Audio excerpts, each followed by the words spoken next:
Hello student, welcome back to my channel माझं Marathi. Students, आज हम लोग सीखने वाले हैं सीबीएसई बोर्ड का 5th स्टैंडर्ड का 9th लेसन वरदान। तो स्टूडेंट्स स्टार्ट करते हैं। एकदा दुर्वास ऋषी दुर्योधनाकडे गेले। त्यावेळी पांडव वनवासात होते। दुर्योधनाने दुर्वास ऋषींची उत्तम सेवा केली।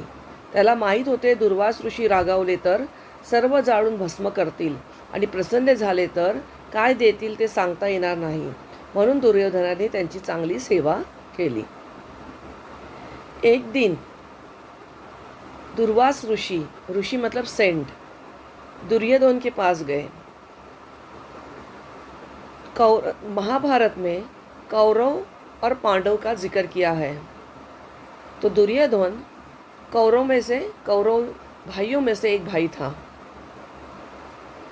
त्यावेळी पांडव जो थे पांडव वनवास में गए थे, जंगल में गए हुए थे। दुर्योधन को पता था कि दुर्वास ऋषि की मैं अगर अच्छी सेवा करूँगा तो मुझे जो चाहिए वो मिल जाएगा, लेकिन अगर मैं दुर्वास ऋषि की सेवा नहीं करूँगा और वो अगर मेरे से नाराज़ हो गए तो सब कुछ जला के भस्म कर देंगे। इसलिए उसने दुर्वास ऋषि की बहुत अच्छी सेवा की। काही दिवसांनी निघताना दुर्वास ऋषी प्रसन्न हसत दुर्योधनाला म्हणाले, दुर्योधना, मी तुझ्या सेवेवर प्रसन्न आहे, हवा तो वर मागून घे। कुछ दिनों के बाद दुर्वास ऋषि खुश होके दुर्योधन से कहा, दुर्योधन, मैं आपके सेवा से बहुत प्रसन्न हूँ, बहुत खुश हुआ हूँ। जो आपको चाहिए वो मांग लो, जो आपको वर चाहिए वो मांग लो। दुर्योधन या संधीची वाटच बघत होता। हात जोडून तो म्हणाला, आमच्या सेवेने प्रसन्न झालात हे माझे भाग्य, आणखी वर कशाला मागू। दुर्योधन तो इसी मौके का, संधि मतलब मौके का, अपॉर्चुनिटी का इंतज़ार कर रहा था। हाथ जोड़ के कहता है, मैं बहुत खुश हूँ कि आप मेरे सेवा से खुश हुए और ये मेरा भाग्य है कि आप मेरी सेवा से खुश हुए। मैं और क्या आपसे मांगू। त्याच्या नम्रतेने ते आणखी प्रसन्न झाले। उसके इस नम्र व्यक्तित्व से, उसके इस पोलाइट रिप्लाई से, नम्र मतलब पोलाइटनेस, दुर्वास ऋषि बहुत प्रसन्न हुए और बोले, नाही, तू वर मागून घे। मला जशी तुम्ही सेवा करण्याची संधी दिलात तशी पांडवांना पण आपल्या सेवेची संधी द्यावी, असे दुर्योधन म्हणाला। दुर्योधन कहता है कि जिस तरह से आपने मुझे सेवा करने का मौका दिया, उसी तरह पांडव को भी सेवा करने का, आपकी सेवा करने का मौका दो। पण पांडव जेथे वनात आहे तेथे आपण जावे, जाताना आपले सर्व शिष्य घेऊन जावे। दुर्योधन कहता है, पांडव जिस वन में है, जंगल में है, वहाँ आप जाओ। जाते वक्त अपने जितने भी शिष्य हैं उन सब शिष्यों को, शिष्य मतलब स्टूडेंट्स को लेके चले जाओ।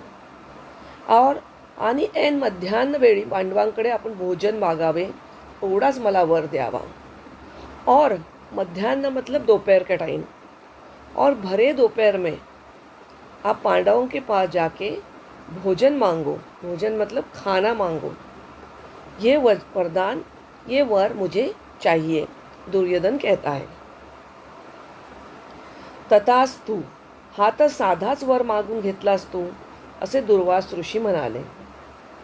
दुर्वास ऋषि कहते हैं, तथास्तु, तेरा जो भी वर है वो पूरा हो जाएगा, लेकिन तूने तो बहुत साधा वर मांगा है, कुछ बड़ा सा मांगा नहीं, एकदम छोटा सा कोई चीज़ मांगी है।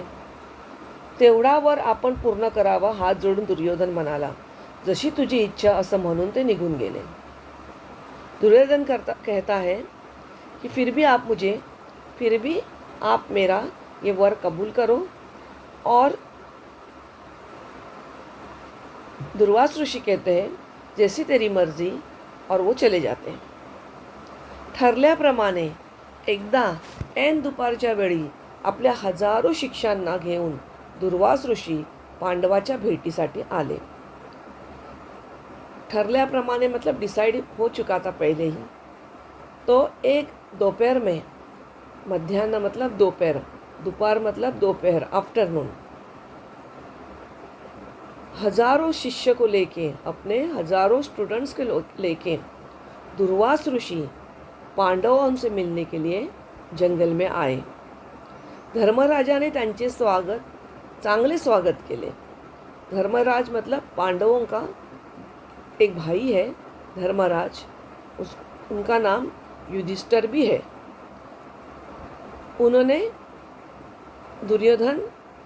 दुर्वास ऋषि और उनके शिष्यों का अच्छे से स्वागत किया, वेलकम किया. दुर्वास ऋषी म्हणाले, धर्मराज, आम्ही चालून चालून थकलो आहोत, भूक पण खूप लागली आहे, भोजनाची तयारी करा. दुर्वास ऋषि कहते हैं, हम लोग चल चल के थक गए हैं, भूख भी लगी है, खाने की तयारी करो. भोजन मतलब खाने की तयारी करो. आपण हातपाय धुवून घ्यावे, तोपर्यंत भोजनाची सिद्धता करतो मुनिवर्य, नम्रपणे धर्मराज म्हणाला. धर्मराज कहता है, आप हाथ पैर धो के ले लो, मैं तब तक खाने की सिद्धता करता हूँ, खाने की व्यवस्था करता हूँ. दुर्वास ऋषी खूप तापट स्वभावाचे होते. राग अनावर झाला की ते शाप देत असत, म्हणून सर्व त्यांना घाबरत असत. दुर्वास ऋषि बहुत तापट थे, बहुत गुस्से वाले उनका नेचर था. स्वभाव मतलब नेचर, तापट मतलब बहुत गुस्से वाले थे. राग मतलब क्रोध. जब उनको क्रोध आता था, जब वो एंग्री हो जाते थे, तो शाप देते थे, कर्स देते थे, और उस शाप के वजह से सब लोग उनसे डरते थे. ऐन दुपारच्या वेळी पांडव हजारो लोकांच्या भोजनाची व्यवस्था कशी करणार, त्यांना ते शक्य होणार नाही, असा विचार दुर्वास ऋषीच्या मनात आला. ऐन दोपहर में, वो भी बिना बताए, हजारों लोगों का भोजन की व्यवस्था पांडव कैसे करेंगे, वो भी जंगल में. ये तो पॉसिबल नहीं, ऐसा ख्याल दुर्वास ऋषि के दिल में आ गया. धर्मराजांनी सांगितल्याप्रमाणे सर्वांनी हातपाय धुतले. तेव्हा धर्मराज म्हणाला, चला पानं वाढायला घेतो, जेवायला बसा. धर्मराज कहता है, हाथ पैर धो के लो. वैसे ही सब लोग हाथ पैर धोते हैं. तब धर्मराज कहता है कि चलो बैठ जाओ, खाना परोसता हूँ. गालात हसत दुर्वास ऋषी आपल्या हजारो शिष्यांना घेऊन पंक्तीत जेवायला बसले. दुर्वास ऋषि के दिल में ख्याल आया कि हजारों लोगों का खाना इतने कम वक्त में, वो भी ऐन दोपहर में, वो भी ऐन जंगल में, पांडव कैसे अरेंज करेंगे. वो दिल ही दिल में हंसने लगे और खाना खाने बैठ गए अपने शिष्यों के साथ. आता जर काही क्षणात पंगत वाढली नसती तर ते शापच देणार होते, पण ते बसल्याबरोबर पटापट पांडवांनी पाने वाढली. अगर खाने पे बैठ जाते थे, पंगत मतलब लाइन से खाने पे बैठ जाना, खाना खाने के लिए लाइन में बैठ जाना. अगर वो पंगत में बैठते थे और खाना उनको परोसा नहीं जाता था, तो वो शाप ज़रूर देते थे. लेकिन जैसे ही वो पंगत पे बैठ गए, उन्हें पांडवों ने खाना देना शुरू कर दिया. पाने वाडली मतलब पहले ज़माने में केले के पत्ते पे खाना खाया जाता था या पत्तों पे खाना खाया जाता था. तुरंत उनको खाना परोसा गया. एकापेक्षा एक पक्वान्य वासाने पोटातली भूक अधिकच भडकली होती. एक से बढ़ के एक पकवान थे और उसकी खुशबू से और आग भूख भड़क रही थी. दुर्वास ऋषी आश्चर्याने पाहतच राहिले. दुर्वास ऋषी सरप्राईज होके देखने लगे. धर्मराजाने पाणी सोडले आणि हात जोडून म्हणाला, सुरू करा मुनिवर्य. धर्मराज ने दुर्वास ऋषि से कहा कि आप खाना खाणे शुरू करो. पांडवांना सूर्यदेवाने प्रसन्न होऊन एक थाळी दिली होती. त्या थाळीकडे जी इच्छा व्यक्त कराल त्याप्रमाणे अन्न मिळत होते. पांडवों को सूर्यदेव ने एक थाली दी थी. थाली मतलब थाली दी थी, प्लेट. खुश होके उस थाली में जो भी कुछ इच्छा करोगे वो पकवान मिल जाता था. आत्ताच्या भोजनाची किमया त्यात सूर्य थाळीनेच केली होती. पण हे दुर्वास ऋषींना माहीत नव्हते. अभी जो खाने की अरेंजमेंट की थी उस थाली के वजह से ही थी. लेकिन दुर्वास ऋषि को ये बात मालूम नहीं थे. ते मनात म्हणत होते, आता अधिकाधिक पदार्थ मागून घ्यायचे. पदार्थ संपले की धर्मराज काय करेल? अलगत आपल्या कचाट्यात सापडेल. दुर्वास ऋषि कहते हैं दिल में कि मैं और अधिकाधिक पदार्थ मांग लेता हूँ और खाना मैं मांग लेता हूँ. खाना ख़त्म हो जाएगा तो धर्मराज क्या करेगा और अपने ट्रिक में फंस जाएगा. म्हणून ते शिष्यांना म्हणाले, हे घर आपलेच आहे असे समजून जेवा. भरपूर अन्नपदार्थ घ्या, लाजायचे नाही. दुर्वास ऋषि शिष्यों को कहते हैं कि ये घर अपना ही है, इसलिए पेट भर के खाना खाओ, ज़्यादा से ज़्यादा खाना मांग के खाओ और बिल्कुल शर्माओ मत. त्यांची री ओढत धर्मराज पण तेच म्हणाले. धर्मराज भी उनकी बात को रिपीट करता है कि यह आपका ही घर है, आप दिल चाहे उतना खाना खा लो. सगळे शिष्य भराभरा निरनिराळ्या पदार्थांची मागणी करू लागले. सारे शिष्य, हजारों शिष्य अलग अलग पदार्थों की, अलग अलग खाने की मांग करने लगे. त्याच्या पानात अन्न पदार्थांचा ढीक जमा झाला. उनके प्लेट में, उनके पान में, पत्ते में खाने की बहुत सारी चीज़ें जमा हो गई. पण पांडव काही वाढताना दमेनात की अन्न पदार्थ वाढून संपेनात. लेकिन पांडव परोसते थके नहीं और ना ही वो अन्न पदार्थ मतलब वो फूड ख़त्म हुआ नहीं. अन्न पदार्थ पानात भरपूर मागून घेतले खरे, पण ते खाऊन संपेनात. खाऊन सगळ्यांचं पोट टम फुगली. खाना तो सब लोगों ने मांग के लिए और अपनी पान में, अपने पत्ते में, अपने प्लेट में खाने का बहुत सारी चीज़ें जमा हो गई. लेकिन खाना खाने नहीं हो रहा था. खाते खाते सबके पेट भर गए. उठताही येईना आणि पानात अन्न पदार्थ टाकायचा नाही हा भोजनाचा नियम होता, तो ते तोडू शकत नव्हते. खाना छोड़ के उठ भी नहीं सकते थे. खाना अधूरा रख के प्लेट में छोड़ना नहीं, ये नियम था और वो नियम तोड़ भी नहीं सकते थे. पण अन्न पदार्थ खायला आता पोटात चिमूटभरही जागा नव्हती, तर खाणार कसे? लेकिन बचा हुआ खाना खाने के लिए पेट में बिल्कुल जगह ही नहीं थी. पोट फुगल्यामुळे सगळे धपापू लागले. पेट खाने से भर गया तो सबको तकलीफ होने लगी. सगळ्यांची पार फजिती झाली. सब लोगों की फजिती हो गई. या घटनेत दुर्वास ऋषि फारच खजील झाले और इस वजह से दुर्वास ऋषि बहुत शर्मिंदा हो गए. खजील मतलब शर्मिंदा हो गए और फजीती मतलब सबकी फजिती हो गई, सबका इन्सल्ट हो गया. त्यावेळी त्यांनी निर्णय घेतला की हाही झाले तरी आपल्यालाही हा दोष दूर केला पाहिजे.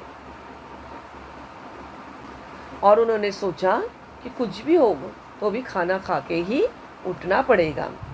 दुर्वास ऋषी परत तपश्चर्याला भेटले. त्यावेळी त्यांच्या मनात कसलीच अभिलाषा नव्हती. आपले मन धुवून स्वच्छ व्हावे मनातली किलबिशे दूर व्हावीत ही एकच इच्छा मनात धरून त्यांनी घोर तपश्चर्या सुरू केली.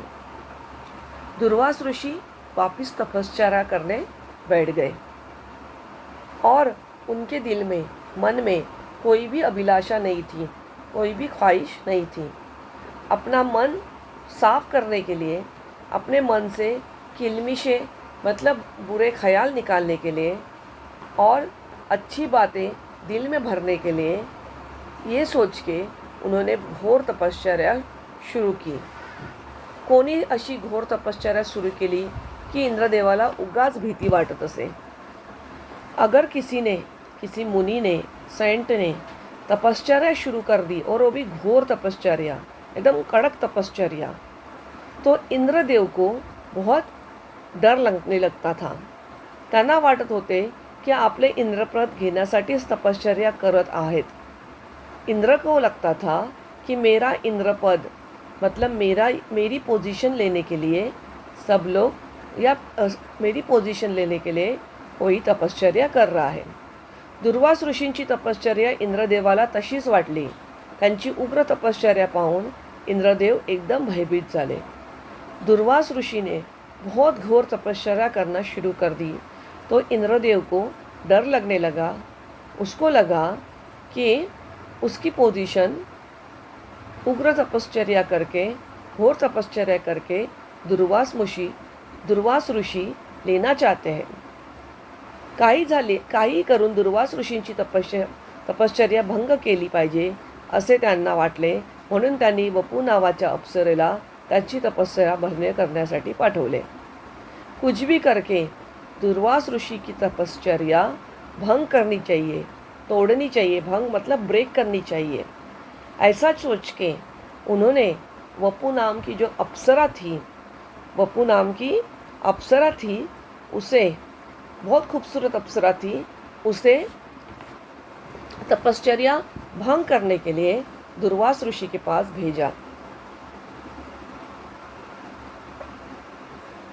वपू खूपच सुंदर होती.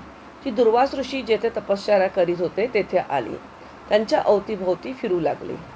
वपू बहुत खूबसूरत थी. जहाँ पे दुर्वास ऋषि तपश्चर्या कर रहे थे वहाँ पे आ गई और उनके अवतीभोवती, उनके आगे पीछे घूमने लगी. आपल्या नृत्याने, गायनाने त्यांचे लक्ष विचलित करण्याचा प्रयत्न करू लागले. अपने डांस से, नृत्य मतलब डांस से, अपने गाने से वो तपश्चर्या में भंग करने लगी. दुर्वास ऋषी आपले लक्ष तपश्चर्येत घालण्याचा प्रयत्न करत होते तर विपू ते विचलित करण्याचा प्रयत्न करत होती. दुर्वास ऋषि अपना पूरा कंसंट्रेशन तपश्चर्या में लगा रहे थे और वपू उनको विचलित कर रही थी, उनको डायवर्ट कर रही थी, उनका मन बहका रही थी. दुर्वास ऋषींनी ओळखले हिला हाकलून लावल्याशिवाय आपले लक्ष लागणार नाही, म्हणून तिला निघून जाण्याची त्यांनी विनंती केली. पण ती अधिकच सलगी करू लागली. लेकिन दुर्वास ऋषि को मालूम पड़ गया कि जब तक मैं इसको भगाऊंगा नहीं, हाकल्याशिवाय मतलब भगाऊंगा नहीं, तब तक मेरा ध्यान तपश्चर्या में लगेगा नहीं. इसलिए उन्होंने वपू को चले जाने की विनंती की, रिक्वेस्ट की. लेकिन वो चली तो नहीं गई, उल्टा और आजू बाजू में डांस और गाना गाने लगी. तो आखिर में दुर्वास ऋषि को संताप आया, गुस्सा आया. शेवटी तिला शाप देत दुर्वास ऋषी म्हणाले, माझ्या भोवती गिरट्या घालून माझे लक्ष विचलित करणारी तू घार होऊन आकाशात गिरट्या घालशील. शाप दिया दुर्वास ऋषि ने कि मेरे बाजू बाजू में गिरट्या डाल रही है. गिरट्या मतलब मेरे आजू बाजू में तू घूम रही है, गोल गोल घूम रही है, मेरा ध्यान विचलित कर रही है, मेरा ध्यान भंग कर रही है. तो तू घार बन जा. घार मतलब काइट, जो बर्ड है काइट. और काइट पंछी जैसे आकाश में घरटा डालता है, गोल गोल घूमता है, वैसे तू आकाश में गोल गोल घूमते जा. वपूचे रूपांतर लगेच घारेमध्ये झाले. वपू जो बहुत अच्छी खूबसूरत अप्सरा थी उसका रूपांतर वो घार में तब्दील हो गई, चेंज हो गई. घार मतलब काइट में चेंज हो गई आणि आकाशात उडून गेली और आसमान में चली गई. काही वर्षांनी दुर्वास ऋषींची तपश्चर्या पूर्ण झाली. कुछ साल बाद दुर्वास ऋषी की तपश्चर्या पूरी तरह से हो गई. ते आता सर्व अवगुणातून मुक्त झाले. क्रोधावर त्यांनी विजय मिळवला. अब अपने अंदर के जितने भी अवगुण हैं, जितने भी बैड क्वालिटीज़ हैं, उनको उन्होंने तपश्चर्या के ज़रिए से अपने अंदर से निकाल दिया. और जो उनके पास बहुत क्रोध था, वो क्रोध के ऊपर उन्होंने विजय हासिल किया. क्रोध मतलब गुस्से के ऊपर उन्होंने विजय हासिल किया, मतलब गुस्से को वो सीख गए. दया करुणा हे गुण आता त्या हृदयात वाढले. ते खऱ्या अर्थाने ऋषी बनले. अभी उनके दिल में दया करुणा आने लगी, भी सच्चे ऋषि बन गए. स्टूडेंट्स, ये एक्सप्लेनेशन यही ख़त्म होता है. आप मेरे वीडियो को लाइक, शेयर और सब्सक्राइब ज़रूर करना. Thank you.